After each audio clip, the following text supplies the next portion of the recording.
ಭಾರತಿಗೆ ನಾನು ತಾಳಿ ಕಟ್ಟಿರೋ ವಿಷಯ ರಾಜೇಶನ್ಗೂ ಗೊತ್ತಿತ್ತು. ಓ, ಇದು ಪಾಯಿಂಟು. ನಾನು ಯೋಚನೆ ಮಾಡ್ತಿದ್ದೆ ರಾಜೇಶನ್ಗೆ ನಿನ್ನ ಮೇಲೆ ಏನು ಕೋಪ ಇದೆ ಅಂತ.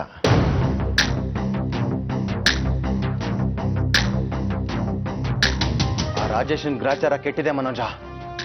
ಆಗ ನಾನು ಮದುವೆ ಮಾಡ್ಕೋಬೇಕಾಗಿದ್ದ ಹುಡುಗಿನ ಹಾರಿಸ್ಕೊಂಡೋದ.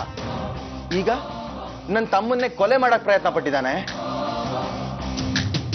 ಒಬ್ಬ ಪೊಲೀಸ್ ಆಫೀಸರ್ ಹತ್ರನೇ ಇಷ್ಟೊಂದು ರಾಜಾರೋಷವಾಗಿ ಮೆರೀತಾನೆ ಅಂದ್ರೆ ಇನ್ನು ಮಿಕ್ಕವ್ರಿಗೆ ಇನ್ನೆಷ್ಟು ಸತಾಯಿಸ್ಬೋದು ಅವನು. ಅವನಿಗೊಂದು ಗತಿ ಕಾಣಿಸ್ತೀನಿ.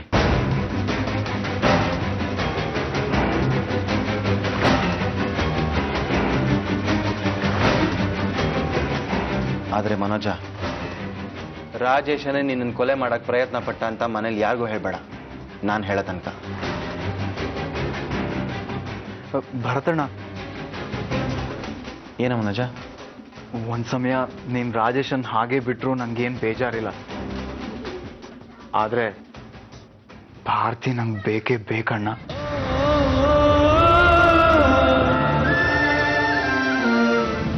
ನನ್ನಿಂದ ದೂರ ಇರ್ತಾಳೆ, ಕೋಪಿಸ್ಕೋತಾಳೆ, ನನ್ನನ್ನ ತಿರಸ್ಕಾರದಿಂದ ನೋಡ್ತಾಳೆ.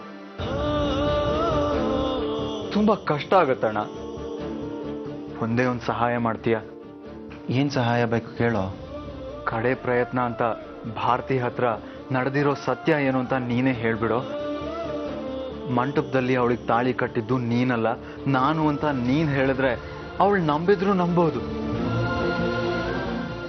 ಗೊತ್ತಿಲ್ಲ, ಪ್ರಯತ್ನ ಅಷ್ಟೆ. ಆಧಾರ ಏನು ಅಂದ್ರೆ? ಅಷ್ಟೆ, ಅವಳು ನನ್ನ ಪಾಲಿಗೆ ಇಲ್ಲ ಅಂದ್ಕೊಂಡ್ಬಿಡ್ತೀನಿ.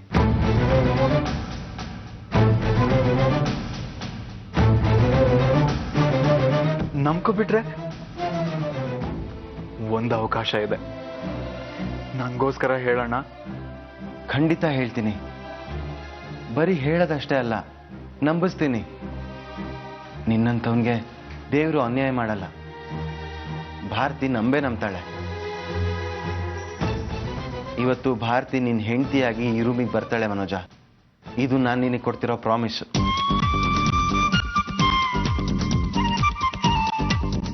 ಹೇಗಾದ್ರೂ ಮಾಡಿ ನಿಮ್ಮಿಬ್ರು ಬದುಕನ್ನ ಒಂದು ಮಾಡೇ ಮಾಡ್ತೀನಿ ನಾನು.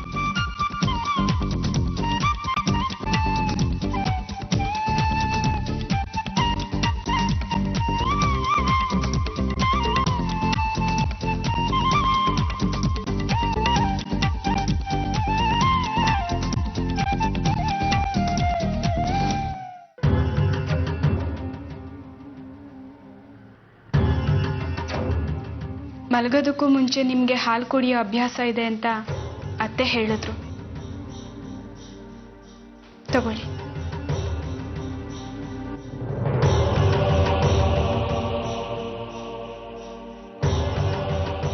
ಭಾರತಿ, ಒಂದು ನಿಮಿಷ. ನಿಮ್ಮ ಹತ್ರ ಸ್ವಲ್ಪ ಮಾತಾಡಬೇಕಿತ್ತು. ಮಾತಾಡಿ.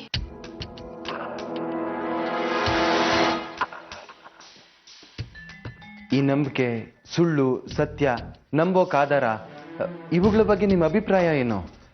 ಅಂದ್ರೆ ನಿಮ್ಗೇನ್ ಅನ್ಸುತ್ತೆ ಸುಳ್ಳು, ಸತ್ಯ ಇವುಗಳ ಬಗ್ಗೆ? ಅರ್ಥ ಆಗ್ಲಿಲ್ಲ. ಇದಕ್ಕಿದ್ದ ಹಾಗೆ ಈ ಪ್ರಶ್ನೆನ ನನ್ನ ಹತ್ರ ಯಾಕೆ ಕೇಳ್ತಿದ್ದೀರಾ? ಹೀಗೆ ಸುಮ್ಮನೆ. ಅದು ನಮ್ಮ ಪೊಲೀಸ್ ಕೆಲಸದಲ್ಲಿ ಈ ಥರ ಪ್ರಶ್ನೆಗಳು ಸಾಕಷ್ಟು ಸಲ ಬರ್ತಾನೆ ಇರುತ್ತವೆ. ಎಷ್ಟೋ ಸಲ ಹೇಗಾಗುತ್ತೆ ಅಂದರೆ ಪಾಪ ನಿರಪರಾಧಿಗಳು ಸಿಗಾಕೊಂಡು ಬಿಡ್ತಾರೆ. ಅವರು ಸತ್ಯನ ಹೇಳ್ತಿರ್ತಾರೆ, ಅದು ಸುಳ್ಳಲ್ಲ ಅಂತ ನನಗೂ ಅನಿಸಿರುತ್ತೆ. ಆದರೆ ನಂಬೋದಕ್ಕೆ ಆಧಾರನೇ ಇರಲ್ಲ. ಆಧಾರ ಇಲ್ಲದೆ ನಾವು ಯಾವ ತೀರ್ಮಾನನೂ ತಗೊಳಕ್ಕಾಗಲ್ಲ. ಅದಕ್ಕೆ ಕೇಳಿದೆ. ನಿಮ್ಗೆ ಹೇಳೋಷ್ಟು ಬುದ್ಧಿವಂತೆ ಅಲ್ಲ ನಾನು. ಆದರೂ ಒಂದು ಮಾತು ಸತ್ಯ, ಸುಳ್ಳು ಹೇಳೋರು ಏನಾದರೂ ಪ್ರಯೋಜನ ಇದ್ರೆ ಮಾತ್ರ ಸುಳ್ಳು ಹೇಳ್ತಾರೆ. ಬಂದಿರೋ ಆಪತ್ತಿಂದ ಪಾರಾಗೋದಿಕ್ ಹೇಳ್ತಾರೆ, ಅಥವಾ ಆ ಸುಳ್ಳು ಹೇಳೋದ್ರಿಂದ ಅವ್ರಿಗೇನಾದ್ರೂ ಲಾಭ ಇದ್ರೆ ಹೇಳ್ತಾರೆ. ಒಟ್ನಲ್ಲಿ ಪ್ರಯೋಜನ ಇಲ್ಲದೆ ಇದ್ರೆ ಯಾರೂ ಸುಳ್ಳು ಹೇಳಲ್ಲ. ಸತ್ಯದ ಬಗ್ಗೆ ಹೇಳೋದಾದ್ರೆ ಸತ್ಯಕ್ಕೆ ಆಧಾರಗಳೇ ಬೇಕಾಗಿಲ್ಲ. ಸತ್ಯಕ್ಕೆ ಅಷ್ಟು ಶಕ್ತಿ ಇರುತ್ತೆ. ಯಾರ ಸಪೋರ್ಟ್ ಇಲ್ಲದೆ ಇದ್ರೂ ಸತ್ಯನೇ ಉಳ್ಕೊಳ್ಳುತ್ತೆ, ಸತ್ಯನೇ ಗೆಲ್ಲುತ್ತೆ. ಆದ್ರೆ ಈಗ ಬಳಲ್ತಿರೋದು ಸತ್ಯನೇ. ಯಾವ ಸತ್ಯ? ನೀನು ನನ್ನ ಹೆಂಡತಿ ಅಲ್ಲ ಅನ್ನೋ ಸತ್ಯ.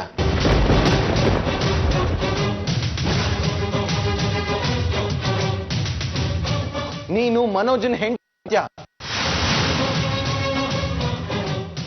ನಿನಗೆ ತಾಳಿ ಕಟ್ಟಿರೋನು ಮನೋಜ, ನಾನಲ್ಲ ಅನ್ನೋ ಸತ್ಯ. ಆದ್ರೆ ನೀನು ಅದನ್ನ ನಂಬ್ತಿಲ್ಲ. ನಿನ್ನ ನಂಬ್ಸಕ್ಕೆ ನನ್ನ ಹತ್ರ ಆಗ್ಲಿ ಮನೋಜನ್ ಹತ್ರ ಆಗ್ಲಿ ಯಾವ ಆಧಾರನೂ ಇಲ್ಲ. ಆಧಾರ ತೋರಿಸ್ಲಿಲ್ಲ ಅಂದ್ರೆ ನೀನ್ ಇವಾಗ ನಂಬೋದಿಲ್ಲ. ಎಲ್ಲಿದೆ ಸತ್ಯಕ್ಕೆ ಶಕ್ತಿ? ಎಲ್ಲಿ ಉಳ್ಕೊಂಡಿದೆ ಸತ್ಯ? ನಮ್ ಬಾಯಲ್ಲಿ ನಮ್ ಎದೆಲಿ ಸತ್ಯ ಸತ್ತು ಕೊಳಿತಾ ಇದೆ. ಯಾರು ಕೊಡ್ತಾರೆ ಜೀವ ಈಗ ಸತ್ಯಕ್ಕೆ? ನಿನ್ನ ಹೇಗ್ ನಂಬ್ಸೋದು? ನಿನ್ನ ಹೇಗ್ ಒಪ್ಸೋದು? ನೀನು ನನ್ನ ಹೆಂಡತಿ ಅಲ್ಲ ಮನೋಜನ್ ಹೆಂಡತಿ ಅಂತ. ಸಾಕ್ ನಿಲ್ಸಿ.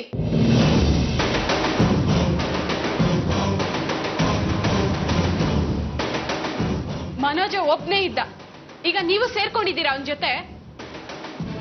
ನನ್ನ ಭಾವನೆಗಳ ಜೊತೆ ನೀವಿಬ್ರು ಹುಡುಗಾಟ ಆಡ್ತಾ ಇದ್ದೀರಾ.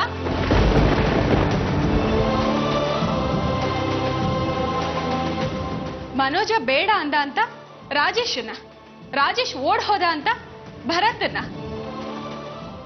ಈಗ ಭರತ್ ಬೇಡ ಅಂದ ಅಂತ ವಾಪಸ್ ಮನೋಜ್ ಹತ್ರ. ಇಲ್ಲಿಂದ ಅಲ್ಲಿಗೆ ಅಲ್ಲಿಂದ ಇಲ್ಲಿಗೆ ನನ್ನನ್ನು ಓಡಾಡ್ಸೋದಿಕ್ಕೆ ನನ್ನ ಜೀವನ ನಿಮ್ಗೆಲ್ಲ ಫುಟ್ಬಾಲ್ ಆಗೋಯ್ತು ಅಲ್ವಾ? ನೀನ್ ಏನೇ ಹೇಳಿದ್ರು ಅಷ್ಟೇ ಭಾರತಿ. ನೀನು ಮನೋಜನ್ ಬಾಯಿ ಮುಚ್ಚಿದಾಗೆ ನನ್ನ ಬಾಯಿನ ಮುಚ್ಸಕ್ ಆಗಲ್ಲ. ನೀನ್ ಇನ್ಮೇಲೆ ನನ್ನ ಹತ್ರ ಬರ್ಕೂಡ್ದು. ನಿನ್ ಗಂಡ ಮನೋಜ, ತಾಳಿ ಕಟ್ಟಿದ್ದು ಮನೋಜ. ನೀನು ಸಂಸಾರ ಮಾಡ್ಬೇಕಾಗಿರೋದು ಮನೋಜನ್ ಜೊತೆಲಿ. ಇನ್ಯಾವತ್ತು ನೀನು ನನ್ನ ರೂಮ್ಗೆ ಕಾಲ್ ಹಿಡ್ಕೂಡ್ದು.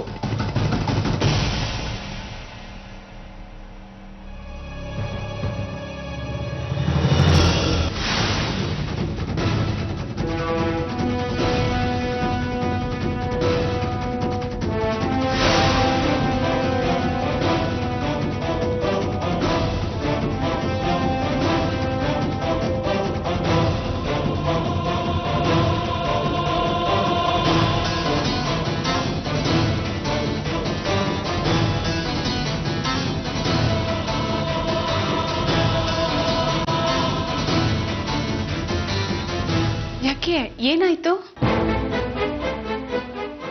ಏನಿಲ್ಲ, ನಾನು ಹಾಲು ಕುಡಿತೀನಿ, ನೀವು ಹೊರಡಿ.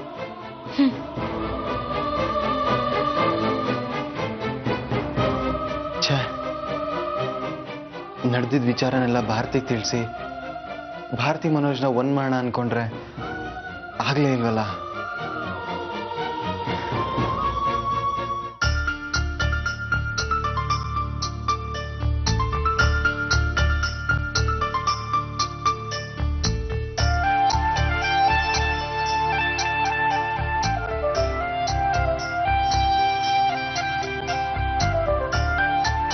ಅಮ್ಮ, ಕೈತೂತ್ ಹಾಕ್ತಿದ್ಯಾ? ವಾವ್, ಸೂಪರ್ ಮಾ. ನನಗೆ ತುಂಬಾ ಇಷ್ಟ ಕೈತೂತ್ ಅಂದ್ರೆ. Thank you so much. ನನಗೂ ಇಷ್ಟ ಕಣೆ. ಕೈ ತುತ್ತು ತಿನ್ನೋದ್ರಿಂದ ತುಂಬಾ ಉಳಿತಾಯ ಆಗುತ್ತೆ ಗೊತ್ತಾ? ಏನೇನು ಉಳಿಯುತ್ತೆ ಅಂತ ಹೇಳ. ಎಲ್ರ ತುತ್ತು ಕೈಗೆ ಹಾಕೋದ್ರಿಂದ ಎಲ್ರು ಹಿಡ್ಕೊಳ್ಳೋ ಪ್ಲೇಟ್ ಉಳಿಯುತ್ತೆ. ಆವಾಗ ತೊಳೆಯೋ ನೀರು ಉಳಿಯುತ್ತೆ, ಪ್ಲೇಟ್ ಪೌಡ್ರು ಉಳಿಯುತ್ತೆ. ಕೈ ಹಿಡೀರಿ. ಸಾಕು, ನೀನ್ ಮತ್ತೆ ಶುರು ಮಾಡ್ಬೇಡ ನೀನ್ ಉಳಿತಾಯ ಖಾತೆ ಬಜೆಟ್ನೆಲ್ಲ. ನಾನು ಕೈತೂತ್ ಇಷ್ಟ ಅಂತ ಹೇಳಿದ್ದು ಅದಕ್ಕಲ್ಲ. ಅಮ್ಮ ಕಲ್ಸಿ ಹಾಕೋ ಪ್ರತಿ ಒಂದ್ ಕೈತೂತಲ್ಲಿ ಅದರದೇ ಆದಂತ ಒಂದ್ ವಿಶೇಷತೆ ಇರುತ್ತೆ. ಕೈಯಿಂದ ಕೈಗೆ ಬರೋ ತುತ್ತಲ್ಲಿ ಅವಳ ಹಾರೈಕೆ ಇರುತ್ತೆ, ಪ್ರೀತಿ ಇರುತ್ತೆ, ಅದರದೇ ಆದಂತ ಒಂದ್ ರುಚಿ ಇರುತ್ತೆ. ಇದೆಲ್ಲ ಭಾವನೆ ಇರೋರ್ಗೆ ಅರ್ಥ ಆಗುತ್ತೆ, ನಿನ್ನಂತವ್ರಿಗೆಲ್ಲ ಅರ್ಥ ಆಗುತ್ತೆ. ಹೌದಮ್ಮ, ನನಗೇನು ಭಾವನೆಗಳೇ ಇಲ್ಲ, ಎಲ್ಲ ನಿನಗೆ ಇರೋದು. ಥೂ ನಿನ್ನ ಪಕ್ಕ ನೋಡ್ಕೊಂಡಿದ್ದೆ ಕನ್ನಡಿಲಿ. ಭಾವನೆಗಳಂತೆ ಭಾವನೆಗಳು. ಬದನೆಕಾಯಿ ಸರಿಯಾಗಿದ್ದೀರ ಅಕ್ಕ ತಂಗಿಯರು.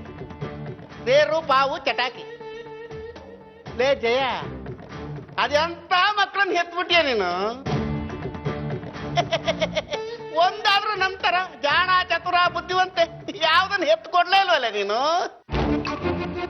ಆಹಾ, ನೋಡದ್ನಲ್ಲ ನೀನ್ ಜಾಣ್ತಾನ ಅಕ್ಕನ್ ಮನೆಗ್ ಹೋದಾಗ. ಏಯ್ ಸುಮ್ಕಿರೆ. ಯಾಕೆ ಅಲ್ಲೇನ್ ಮಾಡಿದ್ರು? ನ್ಯೂಸ್ ಚಾನಲ್ 24x7 ತರ ಇಡೀ ದಿನ ಬಡಬಡಿಸ್ಬೇಡ. ಅಮ್ಮ ಕೈ ತುತ್ತು ಕೊಡ್ತಾಳೆ, ಚೆನ್ನಾಗಿ ಮೇದು ಎದ್ದೇಳು ಎದ್ದೇಳು ಹೋಗೆ. ನೀನ್ ಸುಮ್ನೆ ಇರು, ನಾನ್ ಇವತ್ತೆಲ್ಲ ಹೇಳ್ತೀನಿ ಅಮ್ಮಂಗೆ. ಅಮ್ಮ, ಮನೋಜಂಗ್ ಕಟ್ಟು ಅಂತ ತಾಯ್ತ ಕೊಟ್ಟಿದ್ಯಲ್ಲ ನೀನು, ಅದನ್ನ ಅಪ್ಪ ಮನೋಜಂಗೆ ಕೊಡೋದ್ ಬಿಟ್ಬಿಟ್ಟು ಕಾವೇರಿ ಆಂಟಿ ಅದೇನ್ ದೊಡ್ಡ ವಿಷಯ ಅಂತ ಹೇಳ್ತಾ ಇದೀಯ. ಚೆನ್ನಾಗಿ ಊಟ ಮಾಡಿ ಎದ್ದೇಳು ಅಷ್ಟೇ. ನೀವ್ ಸ್ವಲ್ಪ ಸುಮ್ನೆ ಇರ್ರಿ, ಅವ್ಳು ಮಾತಾಡ್ಲಿ. ಹೇಳಿ ಸಂಜನಾ. ಅಮ್ಮ, ಆ ತಾಯ್ತಾನ ಕಾವೇರಿ ಆಂಟಿ ಕೈಲಿ ಕೊಟ್ಬಿಟ್ಟು ಇದಕ್ 10 ರೂಪಾಯಿ ಆಯ್ತು, ಇದಕ್ 10 ರೂಪಾಯಿ ಆಯ್ತು, ಇದಕ್ 10 ರೂಪಾಯಿ ಆಯ್ತು ಅಂತ 10 ಸರಿ ಹೇಳಿದ್ರು. ನಾನು 10 ರೂಪಾಯಿ ಕೇಳಿದ್ದೆ, 100 ರೂಪಾಯಿ ಕೇಳಿದ್ನ. ಆಮೇಲೆ ಆಂಟಿಗೆ ಬೇಜಾರಾಯ್ತಮ್ಮ. ಅದನ್ನ ನೋಡಕ್ಕಾಗ್ದೆ ಅಕ್ಕ ಇವ್ರ ಕೈಲಿ 10 ರೂಪಾಯಿ ಕೊಟ್ಲು. ನಾಚಿಕೆ ಆಗಲ್ವೇನ್ರಿ ನಿಮ್ಗೆ? ಏನ್ ಬಂದಿರೋದು? ನಮ್ಮನ್ಲಂತೂ ಮರ್ಯಾದೆ ಉಳಿಸ್ಕೊಳ್ಳಿಲ್ಲ, ಬೇರೆಯವ್ರ ಮನ್ನಾರು ಸುಮ್ಮನೆ ಇರಕ್ಕಾಗಲ್ವಾ? ಅಲ್ಲ ಅದು ರೀ, ಅವ್ರು ಬೀಗ್ರು ಕಣ್ರಿ ನಮ್ಗೆ. ನಮ್ ಮಗಳನ್ನ ಕೊಟ್ಟಿದೀವಿ ಅವ್ರ ಮನೆಗೆ. ನಾವು ಮಾಡೋ ಅವಿವೇಕದಿಂದ ಭಾರತಿ ಮೇಲೆ ಪರಿಣಾಮ ಬೀರುತ್ತೆ. ಇವತ್ತೇ ಕಡೆ, ಇನ್ನು ಮುಂದೆ ಯಾವತ್ತು ನೀವು ಅವ್ರ ಮನೆಗೆ ಹೋಗ್ಕೂಡ್ದು. ನೋಡ, ನಂದು ಮೊದ್ಲೇ ತಾಲೂಕ್ ಆಫೀಸ್ ಗೊತ್ತಲ್ಲ. ತಾಲೂಕ್ ಆಫೀಸಲ್ಲಿ ಬೇಜಾನ್ ಕೆಲಸ ಬಿದ್ದಿರುತ್ತೆ. ನನ್ಗೆ ಹೋಗಿ ತಾಲೂಕ್ ಆಫೀಸ್ ಇದೆ, ನನಗೆ ಅವ್ರ ಮನೆಗೆ ಹೋಗಕ್ಕೆ ಚಟಾನ. ನೀನೇನೋ ಹೇಳ್ತಿದ್ದು ದಾಕ್ಷಿಣ್ಯಕ್ಕೆ ಹೋದೆ. ಲೇ ಸಂಜನಾ, ಬಾ ನೀನು, ಬಾರೆ ನನ್ನ ಹತ್ರ ಬಾ ನೀನು. ಹಾ, ನೀವು ಸ್ವಲ್ಪ ಸುಮ್ಮನೆ ಇರ್ತೀರಾ? ನಾ ಸಂಜನನ್ ಜೊತೆ ಮಾತಾಡ್ಬೇಕು. ಸಂಜನಾ, ಭಾರತಿ ಇನ್ನೇನಂದ್ಲು? ಅಮ್ಮ, ಅಕ್ಕ ಯಾಕೋ ಒಂಥರ ಇದ್ಲು. ಒಂಥರ ಅಂದ್ರೆ ಏನಂತ ಗೊತ್ತಿಲ್ಲ. ಮುಖದಲ್ಲಿ ಸಂತೋಷ ಇರ್ಲಿಲ್ಲ, ಸಿಡ್ಸಿಡ ಅಂತ ಇದ್ಲು. ನಾನು ಇಷ್ಟು ದಿನ ಆದ್ಮೇಲೆ ಹೋಗಿದ್ದೀನಿ ಅವಳನ್ನ ನೋಡಕ್ಕೆ. ನನ್ ಜೊತೆನೂ ಸಂತೋಷವಾಗಿ ಮಾತಾಡ್ಲಿಲ್ಲ ಅಮ್ಮ, ನನ್ ಮೇಲೂ ಸಿಡುಕ್ತಾ ಇದ್ಲು ಅವಳು. ಯಾಕಿರ್ಬೋದು? ಇಷ್ಟು ಮುಖ್ಯವಾದ ವಿಚಾರನ ನಾನ್ ಕೇಳಿದ್ಮೇಲೆ ಈಗ ಹೇಳ್ತಾ ಇದ್ಯಾ? ಬಂದ್ ಕೂಡ್ಲೆ ಹೇಳಕ್ಕಾಗ್ತಿರ್ಲಿಲ್ವಾ? ನನ್ಗೇನ್ ಗೊತ್ತು, ಅಪ್ಪ ಹೇಳಿರ್ತಾರೆ ಅಂತ ನಾನ್ ಅನ್ಕೊಂಡೆ. ಇದೊಳ್ಳೆ ಕಥೆ ಆಯ್ತಲ್ಲ. ಕೆಟ್ಟದ್ದಕ್ಕೆಲ್ಲ ಶನೀಶ್ವರ ಕಾರಣ ಅಂತ ತಾಯಿ ಮಕ್ಕಳು ಸೇರ್ಕೊಂಡು ನನ್ನ ಕಡೆ ಗುರಾಯಿಸ್ತೀರಲ್ರೇ. ಈ ವಿಷಯನ ಗಮನಿಸಿದಿರಾ ನೀವು ಅಪ್ಪ ಅನ್ನಿಸ್ಕೊಂಡು? ಹೋಗಲೇ, ಯಾವನಿ ಬೇಕು ನಿನ್ ಕೈ ತತ್ತು. ಸ್ವಲ್ಪ ಕೊಡೋ.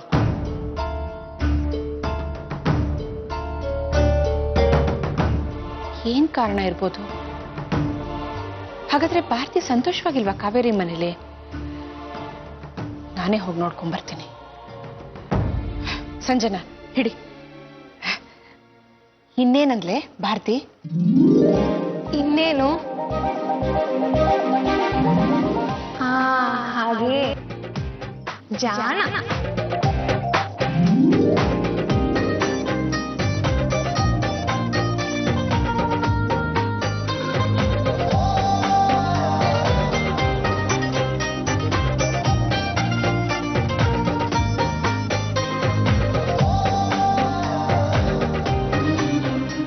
ಸಂಜನಾ, ಏನಾಯ್ತೆ? ಯಾಕೆ ಒಬ್ಳೆ ನಗ್ತಾ ಇದ್ಯಾ? ಏನಿಲ್ಲಮ್ಮ, ನನ್ಗೂಟ ಸಾಕು. ಏನಾಯ್ತು ಭವಾನಿ? ನೀ ಹಿಡಿ.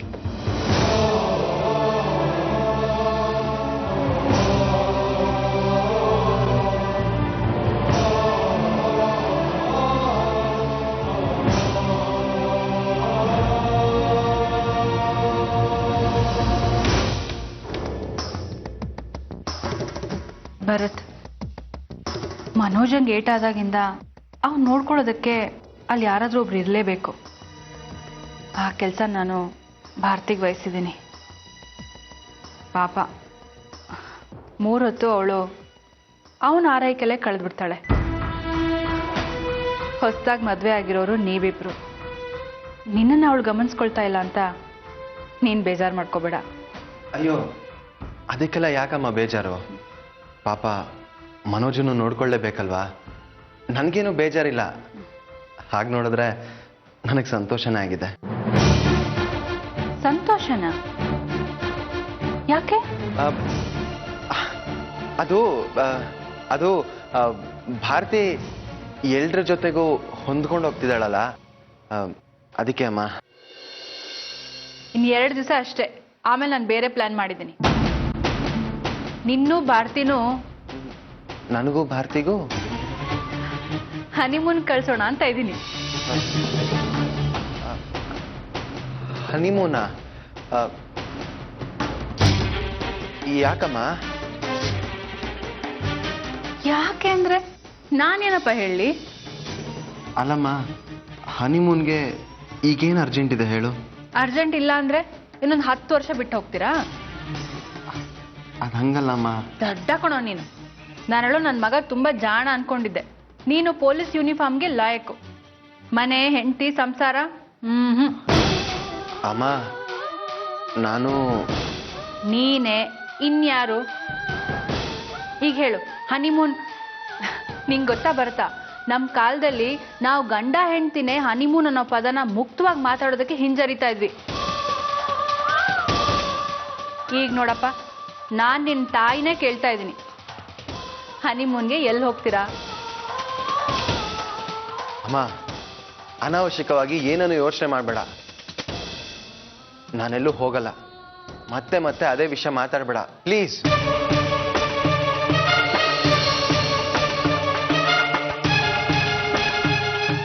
ಏನಿದು? ಈ ಗಂಡ ಹೆಂಡತಿ ಯಾಕೋ ಇರ್ಬೇಕಾದ ಥರ ಇಲ್ವಲ್ಲ? ಏನೋ ಸಮಸ್ಯೆ ಆಗಿದೆ.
ಏನಾಗಬೇಕು ಅಂತ ನಾನು ಆಸೆ ಪಟ್ನೋ ಅದು ನನ್ನ ಪ್ರಯತ್ನ ಇಲ್ದೇನೆ ಆಗ್ತಿದೆ.